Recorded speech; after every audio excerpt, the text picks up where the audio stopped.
Thank you very much for all of your kind messages so far going out to the people of Valencia. Obviously, they are absolutely in our minds at this difficult time.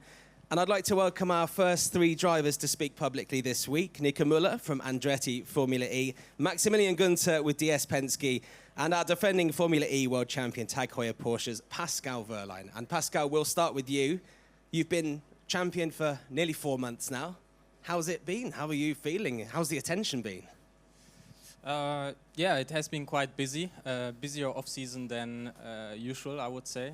Quite a lot of PR and marketing activities, what I had to do, and I'm still doing until Sao Paulo. But yeah, it's a positive thing, so it was great. It gives you a bit more calmness and quietness in the off-season, you know, after such a success. So yeah, looking forward now that everything starts again, going back to normality, and yeah, looking forward to, you know, be working more closely again with the team, and yeah, that the season starts.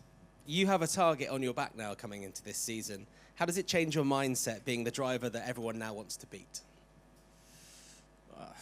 I'm not thinking about it. I mean, last season was last season, and now everyone starts from zero again, and everyone wants to beat everyone. So yeah, it's the same approach like every year. This year we have some changes, so this test is actually quite important to learn and understand more about it, about the new car. And yeah, then we try to do the same in the Drivers' Championship and to do one position better in the teams. We've only seen this championship defended once before. How do you go about changing that statistic this season? I try as hard as I can. Any more detail on that? Because we know you're all, every driver, every team member, everyone is trying as hard as they can throughout the season, but Formula E is very hard to defend because it is so competitive. What is your mindset in keeping that #1 on the car next year? You know, I'm just seeing it from race to race. Like I said, everyone starts from zero, so I will make sure in Sao Paulo that first of all I qualify well. Best case pole position, which gives you already 3 points, and then I try to have some good races. Yeah, there's nothing special or yeah, no special procedure I'm going to apply next season. Try to do the same, trying to be consistent. Yeah, taking every little detail and stretching the car to the maximum it can do, and then let's see where we are. Okay, thank you very much, Pascal. Moving on to you, Maximilian. Jay Penske gave you your start in Formula E. How has it been to reunite? Yeah, very special feeling. First of all, hello everyone, and yeah, enjoying a lot my first few months with the team, with DS Penske. Really, yeah, strong team, strong vision. Lots of great people in the team, lots of quality, and yeah, enjoying it a lot. I've been spending lots of time in the UK with our new sim there, getting ready for the season. Yeah, like Pascal mentioned, lots of changes, or quite a few changes on the car with the 4-wheel drive, new tires, different characteristic in the race with the fast charge. So yeah, lots of things to work on, to improve. So yeah, so far it has been going really well, and I'm enjoying this process as well now with the team during this week. You've been here through Gen 2 and now Gen 3 into the Gen 3 Evo era. Cars obviously develop as the season goes on, as the generations go on. You've just kind of outlined the differences in the car going into this season. Which one of those changes in the car do you think will affect things the most? Yeah, first of all, I really think it's great to see this evolution of Formula E on the efficiency side of the cars, the speed that we are achieving on the straight line now with the 4-wheel drive, the acceleration, 0 to 100, like lots of impressive starts, and yeah, it's certainly very enjoyable behind the wheel with the 4-wheel drive. I think we all really like it, all the drivers. It's a nice challenge as well, you know, to adapt your driving style, because I think we're the only championship that in one qualifying you go from 2-wheel drive to 4-wheel drive, which I think is great. It's a great challenge. New tire characteristic as well this year, and yeah, I believe those two will be key factors for the performance. Last season, we saw you win your 5th race in Formula E, that magic moment in Tokyo. What's going to be key to you for more race victories this coming season? Yeah, I mean, first of all, settling in my new team. Obviously, I know quite a few faces through Stellantis from working with them in the past 2 years. But yeah, for sure, I think there is some new things to me. It's great to be working with Jeff as well as my new teammate.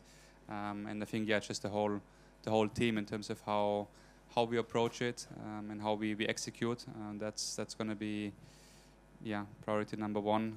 Competition, as we know in Formula E, is extremely tight. So all you can do is really maximize your own package. Try to do this the best possible way on every track, on every weekend. And yeah, this is how you can have a strong weekend. I feel, like victories, you can't really force them. You can just try to do all from your side, and then they happen. Well, we look forward to seeing this new partnership blossom for you, Maximilian. Thank you very much. Also coming on to Nico Mueller with Andretti, you're also part of a new relationship going into season 11. How have the first few months been for you? Very exciting. I mean, it's obviously a big change, after 2 years with a very well-known team for myself, to come into a new surrounding with a new manufacturer. A great and exciting partnership that I'm looking forward to be a part of, and yeah, it's been good. I mean, I also spent some time in the UK. We didn't meet each other at Heathrow yet, but it's probably just a matter of time. Yeah, working in the sim, getting to know everybody, and making sure we can hit the ground running when we get on track. And Pascal touched on it. That's kind of the key week now. Getting the miles under our belts, testing all the stuff that we have on our plans, and keep building that relationship, which so far has been very positive. You had a very strong end to last season, but there's a lot of change. We've already talked about the new car. We have new tracks. You've got a whole new team. How do you keep that momentum going from season 10 into season 11? Yeah, I think we nearly start from a complete blank sheet of paper. There's so many changes being introduced, from the championship side, the new tires, the updates on the car, the four-wheel drive, possibly some strategic elements as well that will come into play. So lots of new things to get on top of. And then obviously on top of that, I have to kind of get my head around a new car, new systems, and getting to work with new people. So there's definitely a long list to work through until we get to Sao Paulo. We're on a good way. I think that's so far been very smooth, but still lots of work ahead, and looking forward to go at it. With the all-wheel drive, that's presumably going to change attack mode quite a lot. What's the strategy behind that? Because that's going to change, I think. Yeah, I think in the past 2 years we've seen attack mode being used more in occasions where you didn't lose too much, because it was an element that threw you back in the field instead of actually giving you options to progress. I think that dynamic will completely change now with the four-wheel drive and the extra power. You will actually be making up positions quite easily just because of the extra pace you unlock from the car. So it will get a new dynamic in that phase of the race. And I'm quite sure it will make it even more exciting for the fans out there, even more difficult for us and the teams to make the right calls. But that's what we're here for. Excellent. And obviously, entertaining the fans is a huge part of what we do here at Formula E. And I'd like to open up to questions, both here in the room, and I think we've got people watching online, so we maybe get some questions online afterwards. But would anyone in the room like to ask a question to one of our drivers? Okay. Do we have a mic? Yeah, there we go. You're next, Jack. Well, first of all, thank you for having this conference with us. This is a question for all of you three. What's your opinion as drivers about the introduction of recharge pit stops? Thank you. I think it's a really cool element. I mean, obviously we prepare for it a lot in terms of strategy and how the race can play out. It definitely has a big impact as well. I think there are different life cases, with possible safety cars, which can, like flip it on either side. So yeah, certainly I think even more exciting, even more spectacular.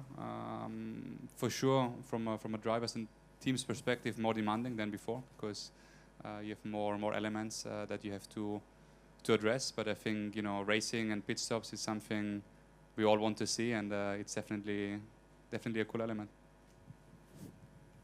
Yeah, I think for us as a manufacturer, it's an important topic because we have the transfer of from the road cars to the race cars and vice versa. So yeah, everything what we learn here, maybe in the future you will have in the Taycan and in the electric Macan. So for us it's an important topic. Yeah, we support that idea. I just feel like on the other hand, there could be races and situations coming up where it could be unfair for almost half of the field if there's a safety car at the wrong moment. So that needs to be checked and yeah, discovered how we could make that fairer, or yeah, if it happens at all. But yeah, generally I think it's a good idea and we support it. Yeah, not so much to add. I think they covered most of it. I think it's definitely going to be a factor that can completely change the way we go at these races. You know, we've seen in the past that obviously you had this pack racing developing, and when you have a strategic element like attack charge, I think this will impact that sort of racing a lot. So definitely something that you know, all our engineers and us included, we're deeply looking into, because it will definitely play a big part in the outcome of your races. Thank you very much for your question. We'll move on to Jack.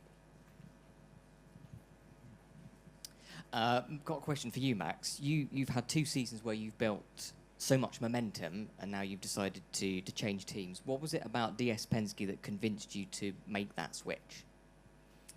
Yeah, I mean, I had a good time in my previous team in Maserati. We achieved some good milestones together, and yeah, I had a good time here.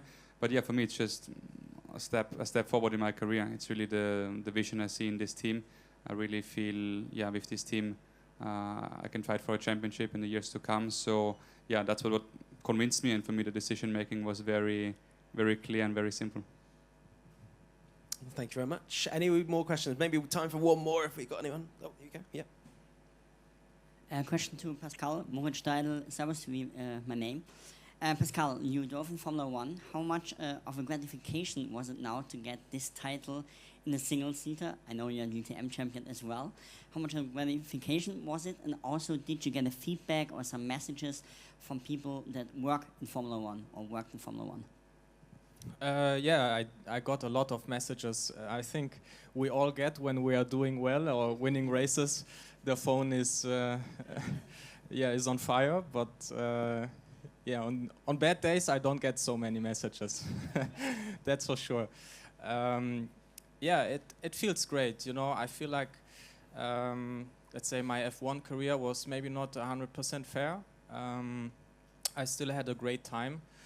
But yeah, what can I do? So I just tried after that to make the most out of it, and definitely this title felt like the best year and the best achievement I had in my career. It was also the most fun because, you know, having also difficult years make you appreciate the nice years a lot more. So yeah, it was a great season, and I'm super grateful that I have such a great team behind me, and I'm working with so many good peoples.